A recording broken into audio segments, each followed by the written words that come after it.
Na sowas Sie wollen ein Interview machen. Das Thema ist Arbeit und Beruf. Na, da können Sie mich interviewen. Wenn.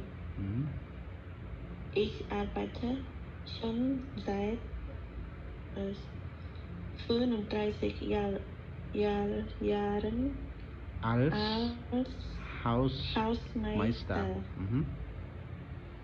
Sie brauchen auch Fotos. Kein Problem. Ich bin total fotogen. Na, Frau Eden, wann hab ich denn nun den